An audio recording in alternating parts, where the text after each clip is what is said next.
Yeah, 모두 다 빨리 박수 쳐 기다리지 말고 서둘러 Reason that I'm back is to feed you raps I see that you are 배불러 So fly All right, welcome back. Steve, I want to talk about my girl Caitlin Clark and my on-again, off-in girl Angel Reese. I'm off Angel Reese right now, but I want to describe to you the difference, and the listeners, the difference between box score and box office.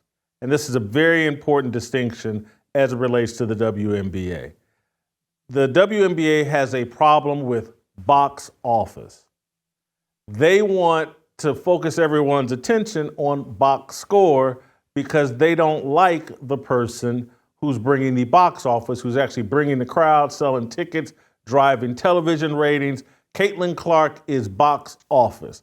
The WNBA has suffered from a lack of box office. Caitlin Clark is clearly the most valuable player in the history of the WNBA. She's clearly the best rookie the WNBA has ever seen. She's clearly the rookie of the year in the WNBA halfway through. But now they want to point you to box score. And Angel Reese, she's making history. She's got 10 straight double-doubles. Oh, this is a new record, and ESPN is putting out tweets and posts, and oh, look at this. Angel Reese has made history. Look at her box score. They put out, look at this video that they put out. Look how nervous Angel Reese's mama is watching Angel Reese vie for history. Play that clip. And mom can't stand to watch. History for Angel Reese. 10 straight double-doubles for the first time in league history in one single season. Unbelievable. No one knows who had the record for 9 straight. No one cares. No one. Who has the record even in the NBA? Do we have any clue who's had the most consecutive double-doubles? It's a distinction. It's not a record. They're trying to draw a box score person. Angel Reese is someone you check her box score. You don't go to the games. You don't watch the games. It sounds like I'm just beating up on Angel Reese, and I know people get upset with me about that, but this is, did you see her shot chart in the fourth quarter when she was just rebounding all of her missed shots? I mean, Jason, what is she, the female Elton Brand? And you're right. I mean, she's doing the Moses Malone. And no disrespect to Fo. I mean, but he did a lot of this where he had like 18 rebounds. And yeah, and like 9 of them were for his own misses on like 2-3 possessions. But again, no disrespect to Moses Malone. But there was. You're actually out of context there, too. Because Moses Malone shot over 50% from the field. But go ahead. Right, and everything was from inside the paint. But again, I know you're a big Moses Malone stan, which I kind of agree with. But here's the thing. What's that old saying from Ben Franklin? And lies, damn lies, and statistics. And the bottom line is this. Look, Angel is an effective player. But I disagree with you slightly on the fact that you only watch Angel Reese for the box score. You also watch her, because I can't get away with it because it's ubiquitous. You also watch to see how she looks going into the locker room. Okay? She's a bit of a fashion plate. I get it. She's an attractive woman. But then as soon as she steps onto the uniform, onto the court, you're like, okay, let me check back here in about 2.5 hours. Well, I don't. I know you do.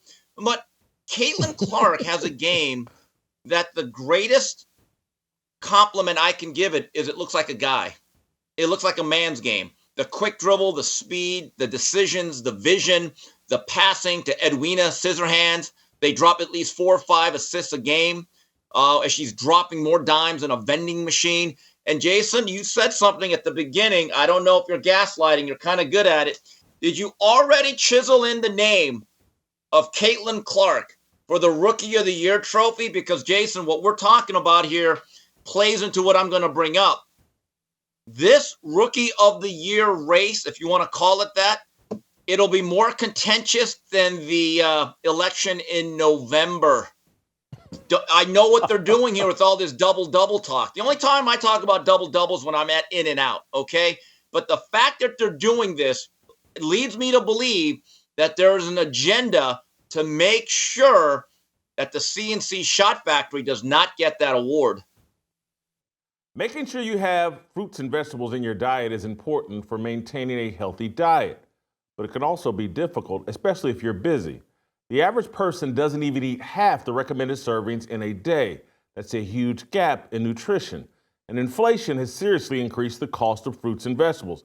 That's why Balance of Nature provides an on-the-go solution, and they haven't raised their prices for 10 years. Their proprietary blend of 31 fruits and vegetables come in easy-to-swallow capsules and will give your body so much of the nourishment it needs. Imagine trying to eat 31 different kinds of produce in a single day. Well, that's what you're getting from Balance of Nature. Fruits and veggies. When you go to balanceofnature.com, you'll get 35% off plus $10 off any additional sets with your first order as a preferred customer by using my discount code FEARLESS. That's limited to 5 sets, but you'll save a ton of money while getting the fruits and vegetables you need in your diet. Make a splash into the summer with Balance of Nature supplements. Go to balanceofnature.com and sign up as a new preferred customer. Use the promo code FEARLESS to get 35% off your first order, plus a free fiber and spice supplement. Hurry, this offer is only available while supplies last. They're going to try, but at the end of the day, the Chicago Sky, they appear to be a worse team than the Indiana Fever. Ooh. And so Chicago's going to finish with 10-12 victories and I don't know what it takes to make the playoffs, but I think Indiana's going to have 5 to 8 more victories than the Chicago Sky. That's going to be hard to overcome. And at some point, again, reality never sinks in with this group of people and their agendas. But this whole double-double thing, man, people are going to realize, okay, it's like when Hank Aaron broke Babe Ruth's record, it's like we knew what Babe Ruth was. We knew who set the record. We knew what the standard was. When Mark McGwire and Sammy Sosa chased down Roger Maris, we knew what the standard was. We knew who Roger Maris was. When LeBron James chased down Kareem Abdul-Jabbar, we knew who held the previous record. This thing is just made up. No one knows who had the previous record. This has never been a standard in the NBA. Guys average a double-double. It was like when Russell Westbrook averaged a triple-double for the first time. We knew that Oscar Robertson was the last guy to do it. We're just making this whole box score thing up, and I just don't know if that's sustainable. Jason, when one of my personal all-time favorite athletes, Eric Dickerson, in 1984, was chasing the 2,000-yard mark in the single-season record, I knew he was chasing Orenthal James Simpson at 2003. By the way, my guy Eric Dickerson, 21:05, but it took 16 games. Got to be fair about it. Now, here's the thing, Jason. Based on the style of play and the caliber of finishing or inability of the WNBA in the paint, I would argue it's much easier to get rebounds as a player of Angel Reese's size and strength than it is to get assists with girls who could not catch a cold buck naked in Antarctica. I'm just telling you, I know you can pick and choose clips.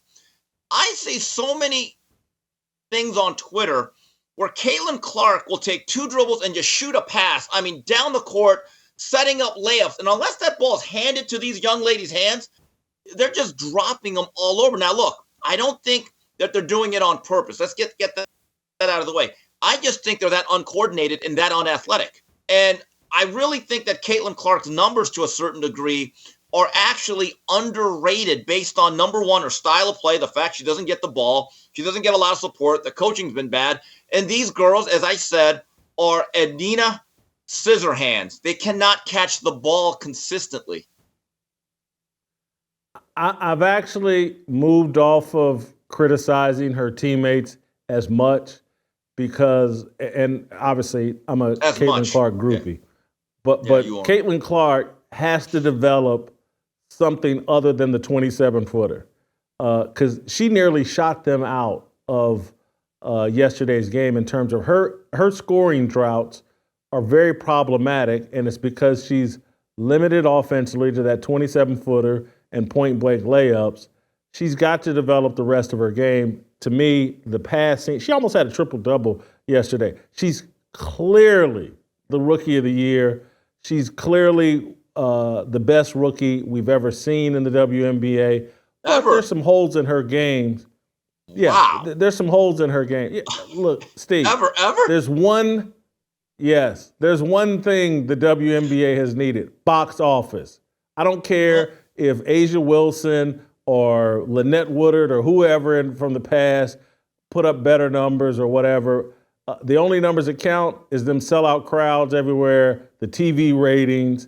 People want to see Caitlin Clark, and that's benefiting the rest of the league. I can make an argument. She's the most valuable player in the league, bar none. And I don't care what Asia Wilson does. She's the rookie of the year, the most valuable player. She's the greatest thing that ever happened to the WNBA. She does need to work on her mid-range game and the development of the rest of her game, but that's small complaint. Wow, Whitlock with some Asia hate. So here's the thing.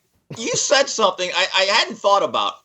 You said females like Caitlin Clark can't really have a floater because they don't jump high enough, right? Yeah. You know what?